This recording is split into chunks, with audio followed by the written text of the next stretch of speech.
Hey everyone, Anthony, 4x4 Adventures. Just a quick bit more feedback on these fridges, battery and this DCDC charger and the solar system. As you can see, there's 120 watt panel there, not doing much under this tin roof at the moment. But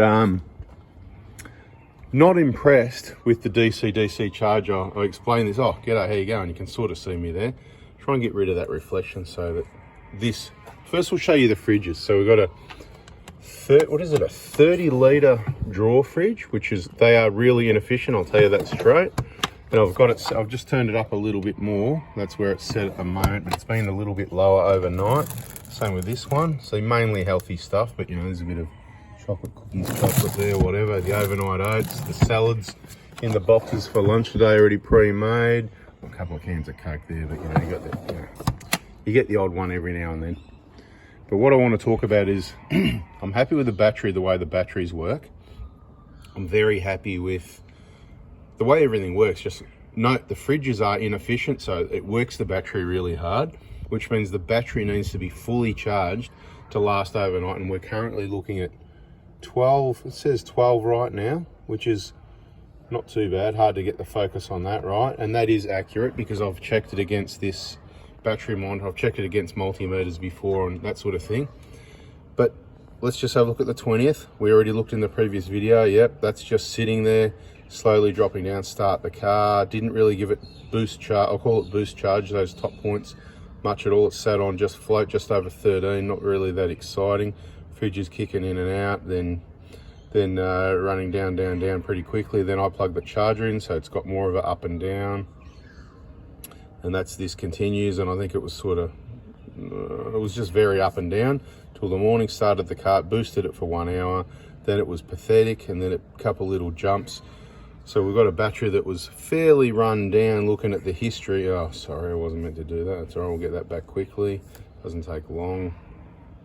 I really want to show you this so that you can understand why the DCDC charger doesn't really do it for me, right? So you can see what's going on. So was that, I don't know when that was, so 21st, so the battery's going down, then we get a bit of it on and off. Let's start the car, turn off. But then the point is, look how low the batteries run. It's definitely run low there. Let's move ahead to the next day, the 22nd. Down really low, like terribly low, under 12. Then we got it up here for a little bit, then it didn't take long and it's already back down here, which I just don't agree with that. And it's up and down. And that's mainly charging at just over 13 volts here. So it only had those small amounts of 14.5 or whatever it might be. Let's have a look, right? See, 14.3, 14, we even saw a 14, 13, down to 13, up. So the highest is 14.3, 14.5. So we'll call it mid 14s, which is pushing even to get to that. We only had that once again for about an hour. And then when you're back down here with the car turned off for whatever, what do we go for a walk or something? Where do we go? What did we do? Oh, yesterday, that was at Bondi Beach, right? So it's sitting there in the sun with the 120 watt panel. No, it was in a car park, sorry, so no sun. And then a little bit of boosting, but not much at all. And then you can see back down to this 13.2 type float charge all afternoon while we're driving, which is just completely wrong. It should be charging right up here, in my opinion. I'm not saying it's doing the wrong thing. I'm just saying this is what technology items do for you, so be careful how much money you spend on items you choose. Got a bit of a boost here.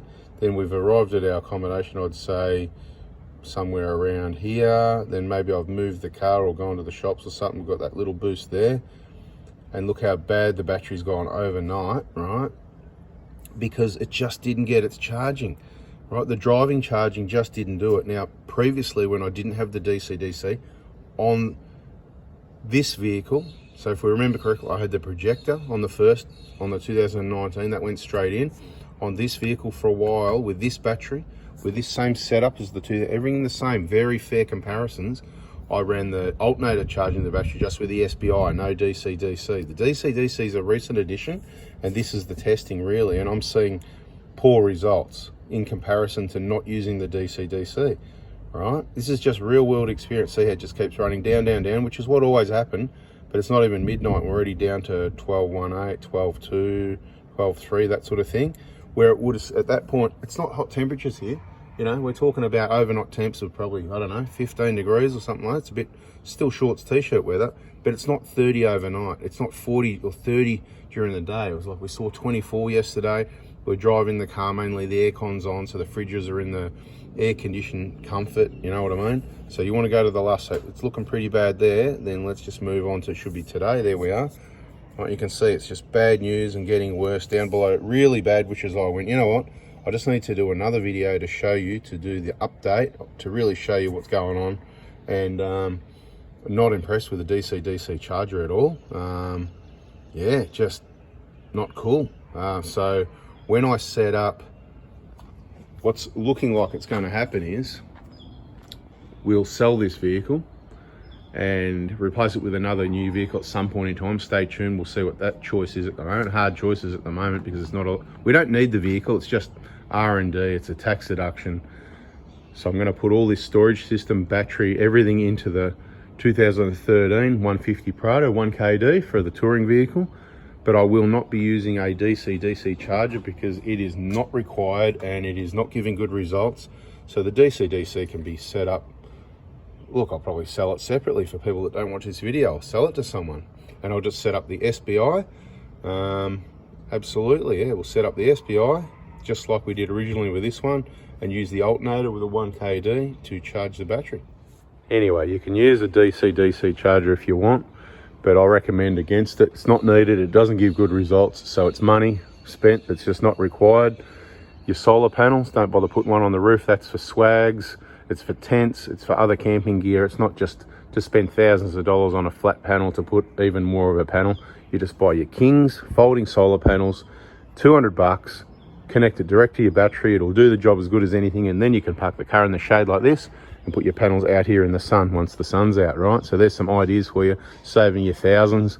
Don't buy drawer fridges, they're not efficient unless you live in Tasmania where it's cold anyway. And you've got one of them only because you don't need a lot of space because you're a solo traveler. Hope you get my information, subscribe, turn the bell on, bada bing, bada boom. Hopefully I save you some money, and catch you on the next video. See ya.